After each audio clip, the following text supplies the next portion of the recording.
What's up, nerds? Tyler Mack here from the 30 and Nerdy podcast, the flagship show of Badcast Company Productions. I am interrupting your regularly scheduled podcast to tell you about the show. At 30 and Nerdy Podcast, we talk all things nerd culture and do it while entertaining, enlightening, and educating the masses of the nerd world order. So when you're done with this phenomenal show you're already listening to, zoom on over to 30 and Nerdy Podcast, hit that subscribe button, give it a listen, a rating, and review, and don't forget to check out 30andnerdypodcast.com. Cheers to you, nerds.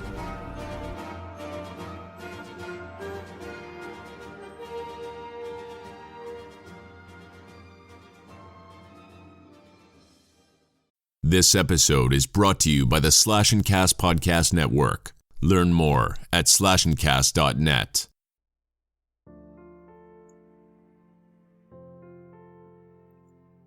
Hello and welcome to Reverie True Crime. I'm your host, Paige. Today's episode is part 2 of a miniseries about women who lost their lives to domestic violence in Nottingham, England. In the last episode, I'll explain what Clare's Law is and how it is helping people in abusive relationships due to the Nottinghamshire Police failing these women I'm telling you about, among many others. Today's episode is about Casey Brittle and Kelly Ann Bates. Let's get started. It was November 2011 when Melissa Freeman, an 18-year-old mother of a 2-year-old, had been residing in a temporary housing situation, and she was considering finding a place she could call her own. When she was approved to move into British public housing, she was so excited and took the opportunity when Nottingham City Homes told her that they had a 3-bedroom house in New Basford. However, when she moved in, it was not at all what she expected. Melissa knew what had happened in the house before she moved in, but what she did not know is what was still embedded in the floors and a bedroom door. There were red stains everywhere. Melissa made a lot of complaints to Nottingham City Homes, since they managed the public housing there. She said that someone came in December from the organization who said it was indeed blood. Nottingham City Homes denies that that was ever said. They went on to say that the stains were not blood and were said to be nail polish by a surveyor. A forensic expert went to the home and studied the stain swabs and said that it was highly probable that 2 of the stains found on the adjoining boards on the floor were blood. The forensic expert said the stain on the door did not appear to be blood. Melissa said, quote, "It's really getting me down. At Christmas, I didn't even put decorations up because I just didn't want to be in the house. I don't really want to stay here. I won't even stay on my own. I'm that terrified. I've got to the point where I've just broken down crying because it's got to me so much. Seeing the blood and knowing all of the stories makes it worse." To help her feel safer and less scared, her friend Haley McKenzie was staying at the house to keep her company. Unfortunately, Melissa didn't see the stains until she had already moved in on November 28th. Allegedly, the house was deep cleaned in April and cleaned again in November before Melissa moved in. The City Council portfolio holder for housing regeneration and community sector, Dave Liversidge, stated, quote, "The letting of this property should have been handled with a great deal of sensitivity, and Nottingham City Housing's approach has not been good enough. I have spoken to NCH about this and told them that I expect lessons to be learned." After the forensic expert did discover blood, Chief Executive Nick Murphy said, quote, "Further information was provided to us with regards to the stains in the property on Tuesday this week, January 10th, 2012. Although we haven't been provided with any evidence of this, the important thing is we have responded straight away and removed the small stain from underneath the radiator on the landing. Last week we had already arranged that on Monday, January 9th, our specialist cleaning contractors would visit Springfield Street and make sure all the markings on both the skirting board and door were removed. Before leaving, we double-checked with the tenant that she was satisfied the stain was gone. We are following this up with a visit from one of our senior managers. She will be sitting with Miss Freeman to talk through her situation and help resolve any outstanding concerns. We understand this must have been a very distressing time for Miss Freeman, and we hope we are able to work with her to find a resolution. As far as if Melissa decided to stay or not, I couldn't find any information on it. So if you know, you can let me know. So, what exactly happened in this house?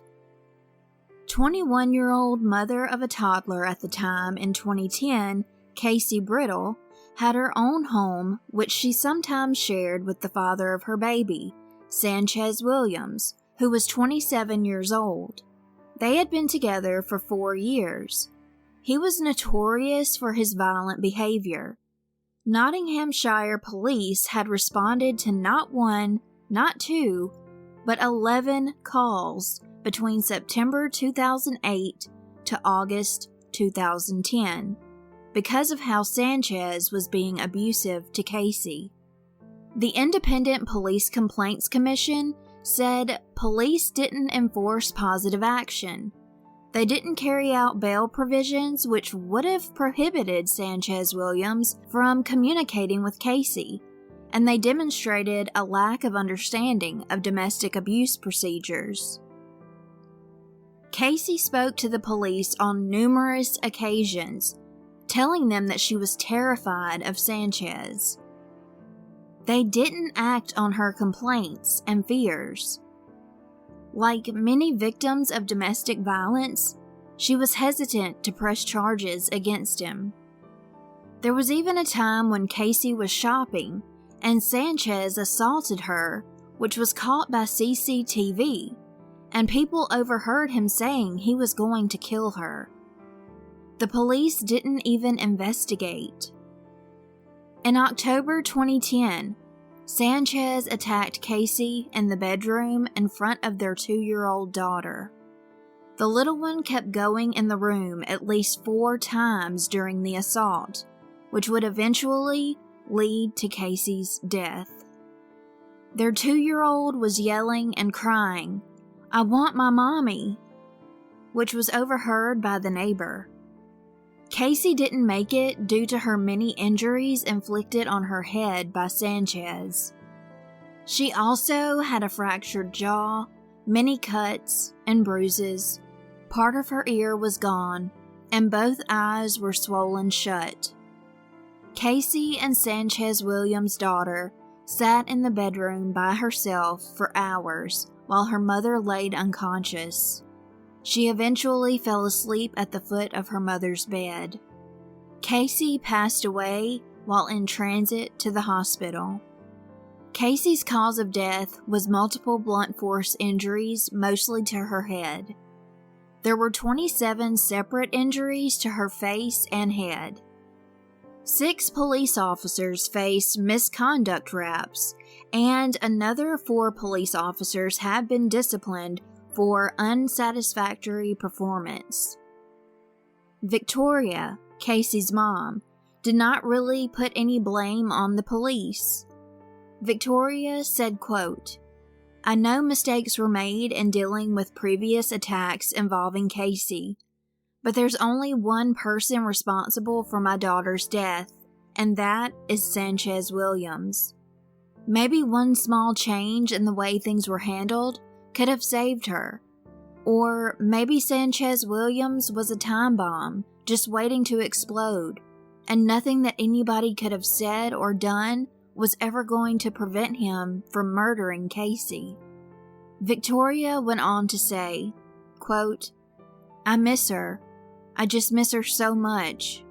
He stole her future, and he stole her daughter's future, and he didn't have a right to do that."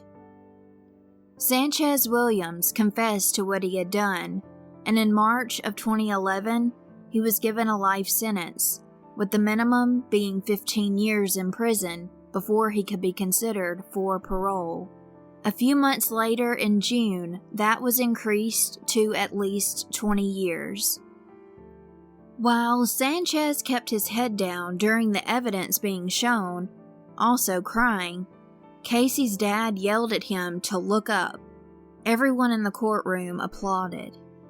In 2012, Casey's mom was campaigning for a women's shelter that had lost its government funding in 2010. It's the Nottingham's Central Women's Aid, which at the time was barely making it on donations. The shelter in 2012 had enough room for 6 women and 11 children. Victoria said, quote, "When you have experienced that just absolute devastation of losing a child, what I have done and what I have needed to do is to try and prevent it happening to another parent. There are not many safe places for women to escape to. I need to know something positive has come out of this. There are things that happen that I can't change, so now I have to focus on the things that I can change, so that is what I am doing now." I looked into centralwomensaid.org, and it says under what we do, we provide temporary emergency accommodation for women and children fleeing domestic or sexual violence and abuse. We provide emotional and practical support to women and children during their time at the refuge, as well as once they have been resettled. We run courses that will directly empower women during or following periods of domestic abuse. We deliver services that will improve the health and well-being of victims and survivors of domestic abuse. We can assist and support women with complex needs such as substance use and mental health issues. Under practical support, it says, we provide emergency accommodation to women and children fleeing domestic abuse. We can help with clothing and food and ensure that you have the essential items on arrival. We can help with maximizing income through claiming benefits or paid work, counseling support, accessing education, and making links with other external agencies. We may be able to provide emergency funding and have links with food and clothing banks. We can help with finding permanent housing to move on to. We can assist and support women with complex needs, for example, women living with addiction issues. Under well-being, it says, there are regular visits from mental health nurses. We have links with health services. We run workshops on a wide variety of topics such as self-care, budgeting, cooking, and CV writing dependent on the needs of women and children at any time. Under additional support, it says, dedicated support workers for women and children, interpreter services for those who are non-English speaking, resettlement support, the Freedom Program. They go on to say that if you are a professional who works with victims or survivors of domestic abuse and need to make a referral to us, then contact us here. If you are interested in receiving professional training around the Freedom Program or domestic abuse, then please email us at support@centralwomensaid.org. Under other support agencies, it states, if you have suffered domestic violence or abuse, there are many different organizations which can help you with information and advice. Please view a detailed list by visiting the Citizens Advice website. Under Who Can Access Emergency Refuge Accommodation, they say, women over the age of 16 with or without children who are fleeing domestic or sexual violence and abuse. We accept women from any background, of any ability, and women with additional support needs such as substance use or mental health issues. We also support women who have been subject to rape and sexual assaults. Unfortunately, the refuge is not currently accessible to wheelchair users or people unable to safely use stairs. However, I did come across another website, uk.virginmoneygiving.com, about the Nottingham Women's Central Aid, and I'm not sure when exactly this website was updated, but it does say that they can still only hold 6 women, 11 children, and give relocation assistance to an additional 6 women in the community. The Nottingham Women's Central Aid does have a few corporate supporters, but they still seem to mostly rely on charity donations. Also, to get more in-depth with the whole timeline of events, there is a document from YUMPU.com, and it lays out the events that happened to Casey from 2008 until her death. And I will have that link in the show notes if you would like to read it. It is very lengthy, but I feel it's important to read it if you have the chance. Now I want to get into the story of Kelly Ann Bates. Grooming. It's what predators do to mostly children, but adults aren't off the table either. They take notice of the vulnerable ones, the sensitive and fragile. The person will be so sweet, charming, and you'll think that they hung the moon just for you. They'll eventually get you to take your guard down and open up to them, make you feel as comfortable as possible. You'll feel so important now that you've found someone who's there for you, listening to you and caring about you. Whatever you're missing in your life, they'll attempt to fulfill it. Compliments, attention, gifts. The predator will slowly start to see how deep this relationship can get with their prey, sometimes trying to fill out the parents to see what they may think of him or her. Groomers of children will ask if their parents know about their relationship. He or she may ask the child to keep it a secret. Then there's the isolation, separating you from your family by making you think that they're the most important person you could ever have in your life. All you need is them. Your bond is more special than any you have with anyone else. Over time, making you more and more distant physically and emotionally towards your family. There's talks of sex and questions surrounding the topic. They don't want you to freak out. They want to introduce the subject slowly to make you feel like what you're saying matters to them. Enough talking about it, and a child can get desensitized to the topic. And sometimes, just sometimes, to make things seem okay when it's not, they'll show the child pictures of other kids in the nude or having sex, trying to normalize it. Mix that with someone thinking they're in love, and sex will eventually, most likely, happen. Groomers love control. It's important. They must make sure that you are dependent on them in every way. They'll use your deepest secrets that you've exposed to them and threats to make you feel weak, helpless, and bound to them because you think you really do need them. You still think they love you, so this doesn't seem like strange behavior. They do it because they care so much. James Patterson Smith, born in 1948, did not have a job and he was divorced. He lived in Gorton in Manchester. He was divorced because the woman he was married to for 10 years in 1980 left him due to the abuse she suffered. In private, he was a rapist, a sadistic, heinous monster. But as a lot of his kind, James portrayed himself to people who knew him to be mindful of his physical appearance. He was always trying to look his best. He was keen on his house being immaculate and organized. People said that he didn't smoke and he was pretty straight edge. After his divorce in 1980, he targeted Tina Watson, age 20. For 2 years, he made this girl his punching bag and mercilessly beat her a lot, even when she was pregnant with their baby. Tina said, quote, "At first, it was now and again, just a little tap. But in the end, it was every day.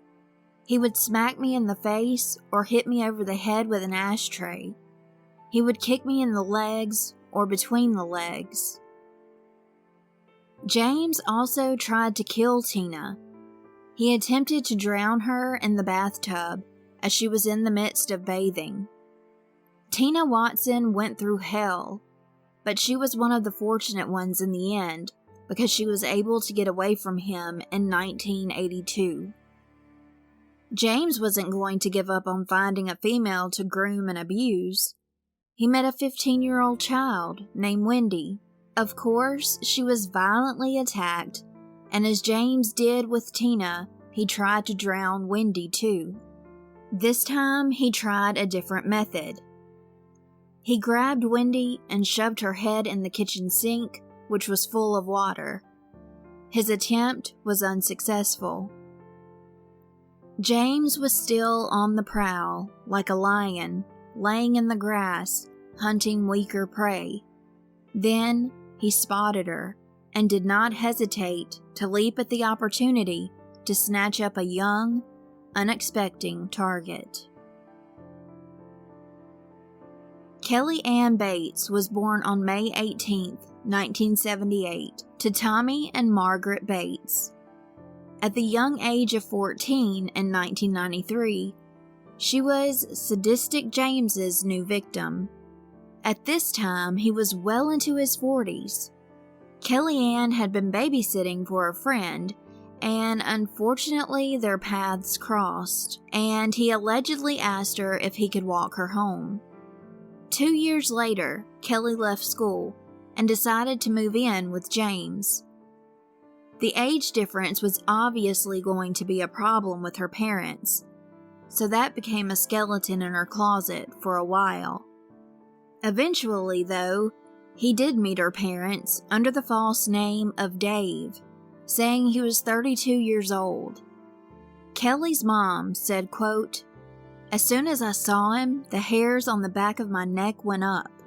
I tried everything I could to get Kelly Ann away from him. I vividly recall seeing our bread knife in the kitchen and wanting to pick it up and stab him in the back. It was a bizarre thought. I would never normally think of anything so violent. Now I wonder if that was some sort of sixth sense. Looking back, it's my greatest regret that I didn't kill him there and then. It would have saved my daughter's life."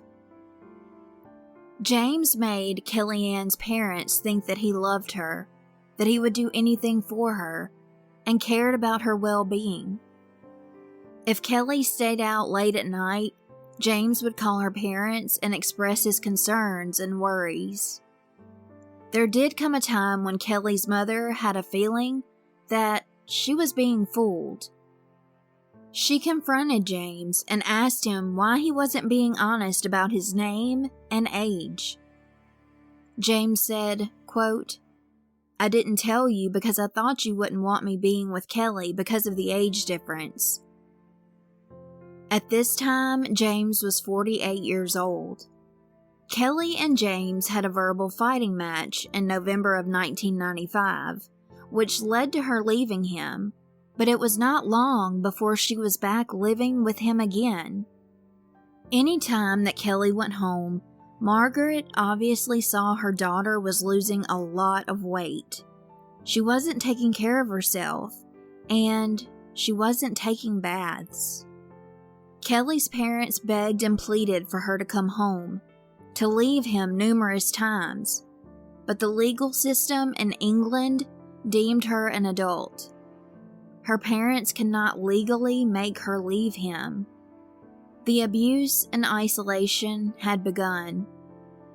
Bruises and bite marks were being seen by her mom and dad, but like a lot of victims of domestic violence, she came up with excuses and put the blame elsewhere. Kelly even visited once with a black eye, but she said it was a bunch of girls who jumped her in the street. She could never say it was from James battering her. At this point, Kelly was detaching herself from everyone, except James, and by December of 1995, she left her part-time job. In March of 1996, it was Kelly's parents' anniversary and her dad's birthday, so she mailed them cards. At least, the cards said they were from Kelly, but they were in James's handwriting. Kelly's brother felt something odd was going on. Something just didn't sit right with him. He went to James's house to visit Kelly. James told him, "Kelly's not here." A neighbor increasingly grew worried because she had not seen Kelly, so she went over to ask about her. After that, Kelly was seen just for a moment through the window upstairs. There is no question that James was a controlling pedophile and a sadistic, twisted, violent rapist who attempted murder twice already on his unsuspecting underage girlfriends who had been groomed by him. Attempting to murder was not an option at this point. This time he was going to kill, and he was going to be successful at it. It was not going to be a painless death either. Kelly Ann Bates was about to be tortured until she took her last breath. She didn't know about his past with other girls. Even if she would have asked police, they could not disclose any information about him if they had any, which is why Clare's law is important and relevant to these cases. Her parents even alerted the police as well as social services, but they couldn't get involved. Kelly was used to the abuse, but she could never imagine what she was going to be subjected to this time. Her demise was brutal and heartbreaking. If you would rather not hear the details, this is your trigger warning. During Kelly's last month on this earth, she was imprisoned in the house. At times, James would tie her hair up to chairs or radiators. Sometimes he would use a ligature around her neck as well. He was starving her and did not even give her water for at least a few days before she passed away. April 17th, 1996. James sauntered into the police station. He told them that he killed his wife by mistake. James said Kelly was taking a bath, and they got into an intense argument, and she inhaled and choked on the bathwater. He claimed that he tried CPR, but that nothing he did to revive her worked, and she died. He even said Kelly faked being unconscious and dead sometimes, so he wasn't sure if she was pretending or not, and went back a few times to check on her. It was even said in court that he said to one officer, quote, "I've killed her, I know I have." To another officer, he said, "I know I'm going away. I know there is no point. I'm going to get found out anyway." When the police arrived at James's house, they found Kelly, nude, in a bedroom. Her blood was in every single room of that house. There was blood all over the floors, the walls, everywhere. The details I'm about to tell you get gruesome. but it is important to know what the victim went through. Be aware that this can happen to people that we love. It can happen to any one of us, and these things happen every day. Maybe not to this extent, but it is never impossible, and that is the terrifying part.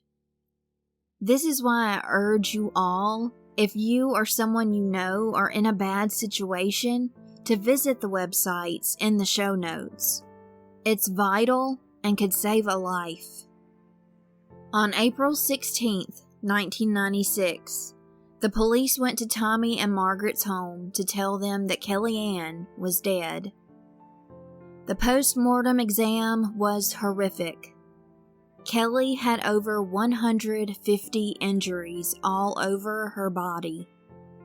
These injuries consisted of scalding to her buttocks and left leg, burns on her thigh from a hot iron.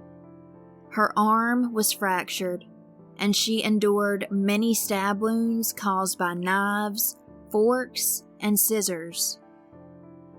Kelly had stab wounds inside of her mouth. Both of her hands had been crushed. James mutilated her ears, nose, eyebrows, mouth, lips, and genitalia. He used a shovel and pruning shears that caused some of her injuries, and he extracted both of her eyes. After Kelly's eyes were gouged out, he stabbed her empty eye sockets and even scalped her to a degree. Ultimately, he drowned her in the bathtub after beating her over the head with the shower head, after he had tortured her for a month. The pathologist concluded that her eyes had been taken out anywhere between 5 days prior to her death to 3 weeks before, but no longer than that. Kelly's cause of death was drowning. Pathologist William Lawler said, quote, "In my career, I have examined almost 600 victims of homicide, but I have never come across injuries so extensive." Kelly Ann Bates had dreams of becoming a teacher because she loved kids and had such a motherly instinct. She was a teenage girl, mature for her age, and she was a tomboy for sure, super bubbly, who loved sports, and she was strong. Kelly was going to college and worked for a graphics firm. This teenage girl, 17 years old, had her life taken from her slowly and painfully. A teenager with goals, so much potential, and a bright future. This monster, disguised as a human, groomed her, manipulated her, abused and tortured her to death, and took all of her dreams away from her, and took her from her family and friends. It's not just teenagers or children that these things happen to. Adults can be just as easily manipulated and groomed, ending up in a hellish nightmare that you cannot escape, like Kelly and others. Kelly Ann was buried the day before she would have turned 18. Kelly's mother, Margaret, said she went to James's house once, and he pointed out to her a hole in his floor. He claimed to have a gas leak, but a short time after her visit, that hole is where he kept Kelly. Her mother tried, she begged, she pleaded with her daughter to leave, but it was like he had put a curse on her. James said that he did not murder Kelly, pleading not guilty. He started disgustingly victim blaming her, saying she would put him through hell, winding him up, taunting him about his deceased mom, and would hurt herself to make it look like he did it. At Manchester Crown Court, James was questioned about why he removed Kelly's eyes, stabbed her, and beat her. His answer was that Kelly dared him to do it. He claimed that she was challenging him to hurt her. Gillian Metzi, a psychiatrist, told the court that James had a severe paranoid disorder with morbid jealousy and that he lived in a distorted reality. Prosecutor Peter Openshaw said, quote, "It was as if he deliberately disfigured her, causing her the utmost pain, distress, and degradation. The injuries were not the result of one sudden eruption of violence. They must have been caused over a long period and were so extensive and so terrible that the defendant must have deliberately and systematically tortured the girl. Her death must have been a merciful end to her torment." Not only do we all know that everything that comes out of James's mouth is total nonsense, but the jury only took an hour to come back with a guilty verdict. James Patterson Smith was sentenced to life in prison, and the judge stated, quote, "This has been a terrible case, a catalogue of depravity by one human being upon another.